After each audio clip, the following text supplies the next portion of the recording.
Salam, hörmətli izləyicilər. Biz bugün sizinlə intellektdən danışacağıq. Mən bu çıxışım əsasən psixologiya mütəxəssisləri üçün, uşaq nevrologiyası, uşaq psixiatriyası ilə məşğul olan həkimlər üçün və valideynlər üçündür. Söhbət intellektdən və onun ölçülməsindən gedir.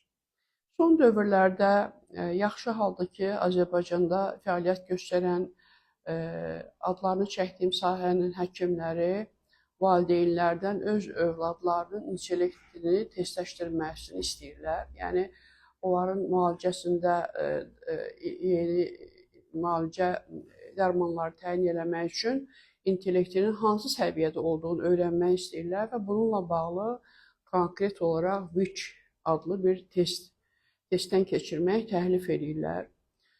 Mən də belə bir məsələ ilə üzləşmişəm. Yəni, valideynlər bizə müraciət ediblər ki, həkim bizdən övladının bu testlə testləşdirilməsini istəyir. Bu test intellekt testidir və bu sahədə mənim də, həmin pasiyentin də, valideynin də, həkimin də üzləşə biləcəyi problemlər mənim diqqətimi cəlb elədi və istədim ki, sizinlə bu fikirlərimi bölüşəm. Mən özümü heç də intellekt sahəsini bilicisi saymıram. Yəni, intellekt psixologiyanın xüsusi bir sahəsidir. Bu sahədə mövcud olan testlərin tətbiqində, onların keçirilməsində, nəticələrin interpretasiyasında xüsusi mütəxəssislər olmalıdır ki, bunlar həmin testlərlə mütəmadi olaraq məşğul olsunlar. Amma Azərbaycanda bu sahədə, digər sahələrdə olduğu kimi bu sahədə diferensiallaşma getmədiyinə görə biz məcburi bu sahə ilə məşğul oluruq.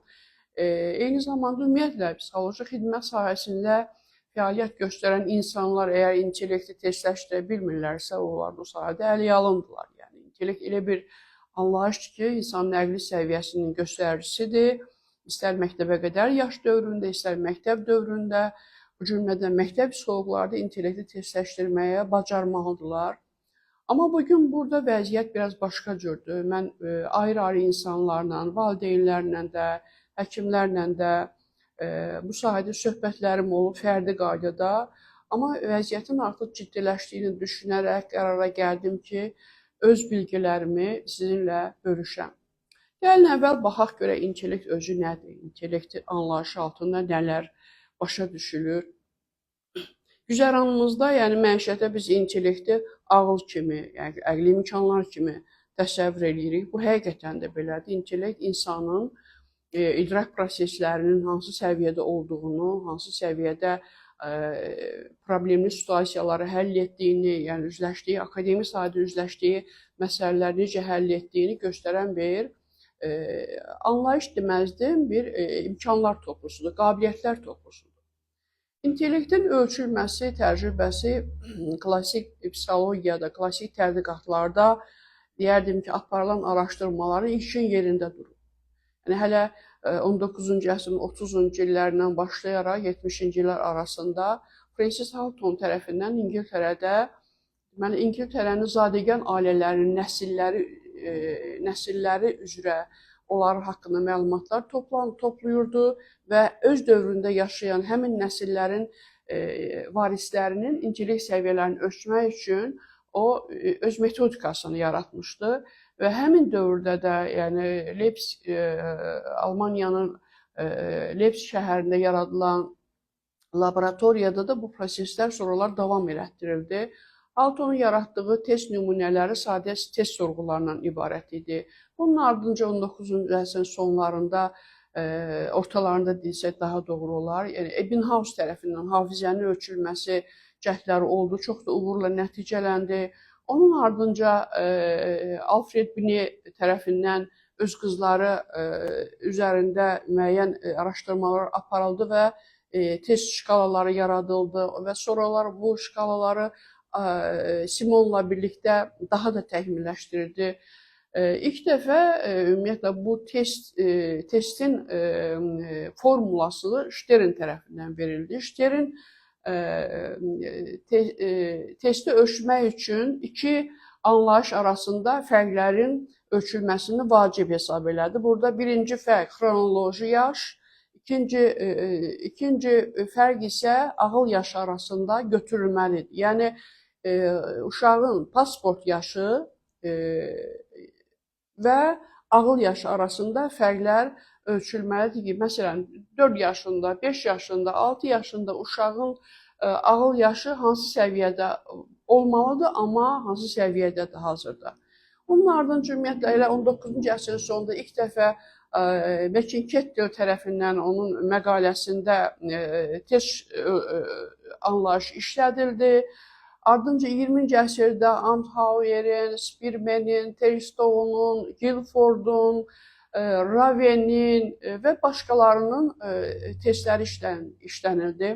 Mənim söhbətimin girişində haqqında bəhs elədiyim VIC-5 testi Veksler testidir. Veksler ilk dəfə 1939-cu ildə 11 subtestdən ibarət test nümunəsi hazırlayır. Təbii ki, onun test nümunəsi özündən əvvəl testlər hazırlamış müəlliflərin testlərinə yaxın idi, onun üzərində işlənmişdi. Amma o bunu daha da konkretləşdirdi, onun şkalalarını aydınlaşdırdı və 49-cu ilə qədər bunu daha da təkmilləşdirdi. Sonralar bu test nümunəsi daha da təkmilləşdirildi. Hazırda Veksler testinin 3 nümunəsindən istifadə olunur. Birincisi 2-4 yaş uşaqlar üçün, ikincisi 4-6 yaşlı, üzr istəyirəm, 6-16 yaşlı, üçüncüsü isə 16-64 yaşa qədər insanların əqli imkanlarını ölçmək üçün verilir. İndi gəlin məsələnin başqa tərəfinə baxaq. Ümumiyyətlə, dediyim kimi, bu test nümunələri, dünyada yayılan bu test nümunələrinin çoxsaylı variantları işlədilibdir, təkmilləşdirilibdir. Yəni, mən bayaq adlarını çəkdiyim müəlliflərin testləri üzərində onlarla, indi mən bu sahəyə ayrıca vaxt ayırmaq istəmirəm, mənim məqsədim tamamilə başqadır. Yəni, bu test nümunələrinin yeni variantları yaradılıbdır, mədəniyyətlərdən asılı olmayan test nümunələri yaradılıbdır, hansı ki, biz bu nümunələrdən bugün istifadə edirik. Amma söhbət burada nədən gedir? Söhbət həkim müayinəsi altında olan, əqli inkişafında problemləri, çətinlikləri olan, hansısa bir formada ya emosional iradi sahəsində, ya sosiallaşma sahəsində, ya da ümumiyyətlə akademik sahədə təlim çətinlikləri olan insanlardan, uşaq və yeniyetmələrdən gedir. Bu uşaq bir neçə il ərzində həkim müayinəsi alır, yəni müalicəsi götürür. Və onun təlim çətinlikləri var, belə deyək, kognitiv çətinlikləri var və ya da dərk etmə çətinlikləri var. Və belə bir uşaqlara biz Veksler testini tətbiq eləməklə nə əldə eləyə bilərik? Mən nümunə üçün elə əlimin altına qoymuşam, baxın. Bu test 6-16 yaşlı uşaqlar üçün istifadə olunan testdir. Veksler testinin nümunəsidir. Mən bugün bundan istifadə edirəm, bəli. Uşaqların intellekt əmsalını müəyyənləşdirmək üçün, intellekt səviyyəsini müəyyənləşdirmək üçün. Səhifələrinin sayı 39 səhifə, 40 səhifə. Bu isə Raven testidir, çox gözəl testdir. Raven testinin həm keçirilmə qaydası rahat, sadədir, həmçinin də nəticələrin hesablanması rahatdır. Bu da Raven testidir, 60 tapşırıqdan ibarət stimul materialları, şəkillərdir. Psixoloqlar çox gözəl bilirlər. Bu testin ibtidai sinif üçün də, şagirdlər üçün də nümunələr var. İnternetdə kim istəsə açıb baxa bilər. Bu isə Raven testinin böyüklər üçün variantıdır. Böyük yaşlı insanlar üçün keçirilir. Bu isə Guilford testidir. Guilford-Sullivan testidir. Sosial intellekt ölçmək üçündür. İndi baxın. Bu, haqqında bəhs elədiyim uşaqlar həkimə gedir və həkim uşaqların intellekt səviyyəsini müəyyənləşdirməyə çalışırlar.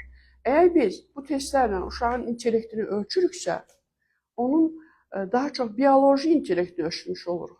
Düzdür, Guilford-Sullivan testi bioloji intellektə aid deyil, amma yəni bütün digər testlərin hər biri daha çox bioloji intellekt ölçmək üçündür. Bioloji intellekt nədir?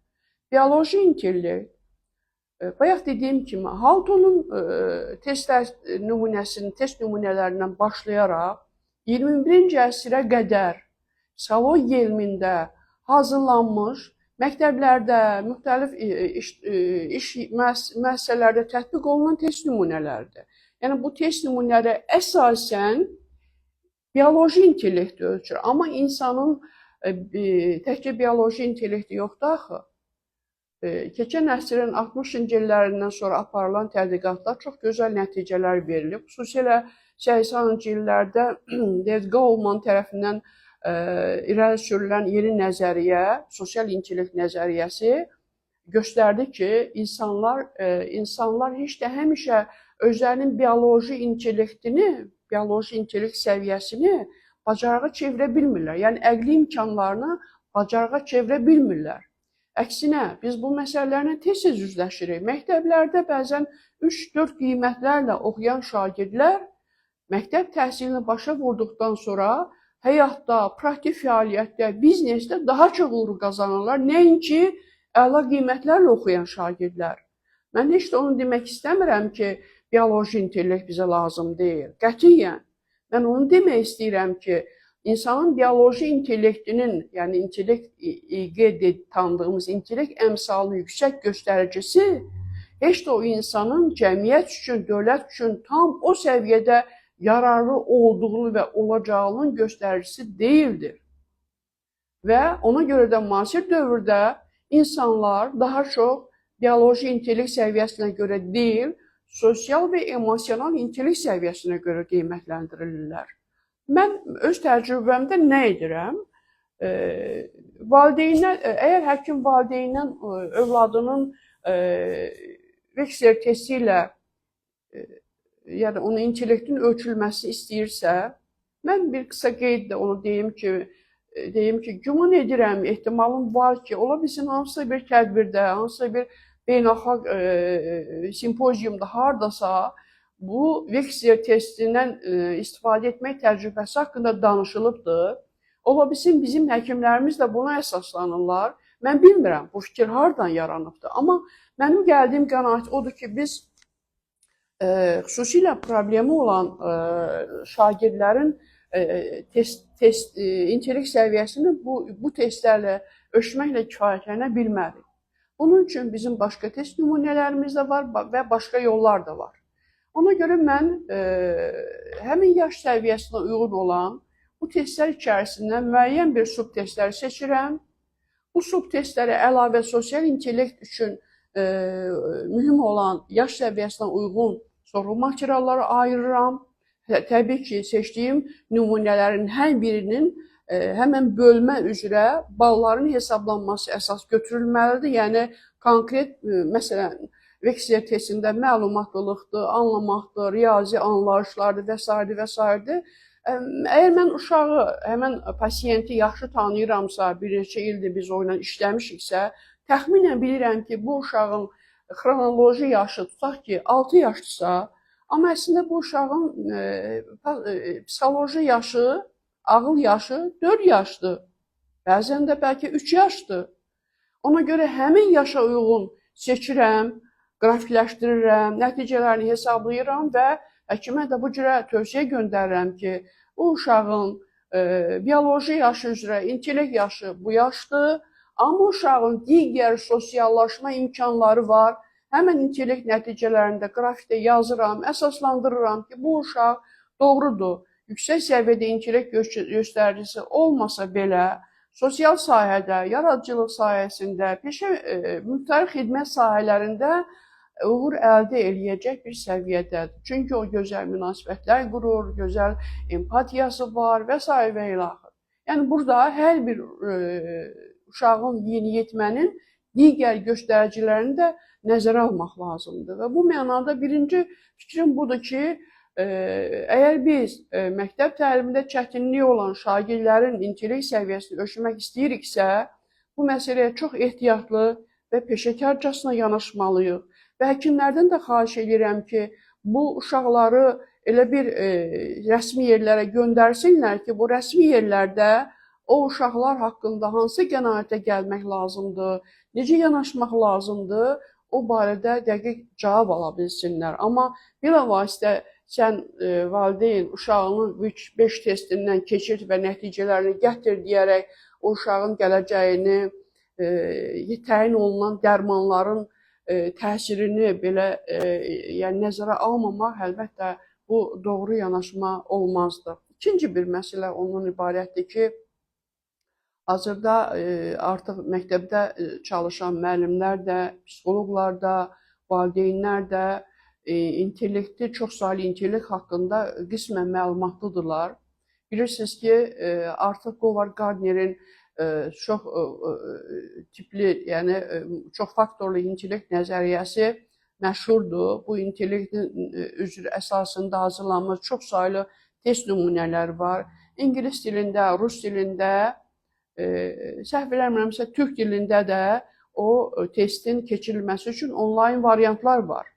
Yəni kompüteri açırsınız, suallar var, o sualları qoyursunuz, cavablandırırsınız övladınızla birlikdə və yaxud da pasiyentlə birlikdə kim bunu aparırsa, nəticələrdə əvvəlki test nəticələrində, Gardnerin testində, Gardner demək də doğru deyil, bu əslində bir komandanın bir işi nəticəsidir. Biz bu testi komandanın rəhbərliyi eləmiş Gardnerin adından adlandırırıq. Yəni, bütün yerlərdə belə gedir. Govard Gardnerin çox faktorlu intellekt testi. Əvvəl 7 intellekt göstəricisi vardı. İndi bu 8-9 göstərici ilə adlandırılır. O testin harasa ikinci sinifdən yuxarı, deyək ki, 8-10 yaşlı uşaqlar üçün keçirilən 28 suallı, 26 suallı, sonra daha yuxarı yeniyetmələr üçün 45 suallı, 60 suallı, 70 suallıq nümunələri var. Azərbaycan dilində biz də bunları tərcümə eləmişik, yəni kağız variantında, anket sorğusu variantında o sualları cavablandıraraq biz təxminən artıq yeniyetmələrdə intellektin hansı tipinin üstün olduğunu müəyyənləşdiririk. Mən bunu durmadan deyirəm, təbliğ edirəm. Ona görə ki, bizim məktəblərimiz, baxmayaraq ki, biz kurikulum sisteminə keçmişik və kurikulum sistemində aparılan o dərsin mərhələləri üzrə qoyulan işlər, mərhələlər təşkil olunması vacibliyi, motivasiya yaratmaq, tədqiqat sualı çıxarmaq, uşaqların qruplaşdırmaq. Bax, bu qruplaşdırma məsələsi məhz Govard Gardnerin bu çox faktorlu intellekt nəzəriyyəsinə əsaslanır. Ona görə ki, burada deyək ki, elə bir tapşırıqlar verilir ki, sinifdə olan şagirdlər, əgər 20 şagird varsa, 3-ü, 4-ü kinestetik tipli ola bilər. 5-i, 6-sı riyazi məntiqi tip ola bilər, bir neçəsi lingvistik tip, digərləri musiqili tip, sonra şəxsiyyətlər arası şəxsiyyət daxili, yəni intrapersonal və yaxud da interpersonal.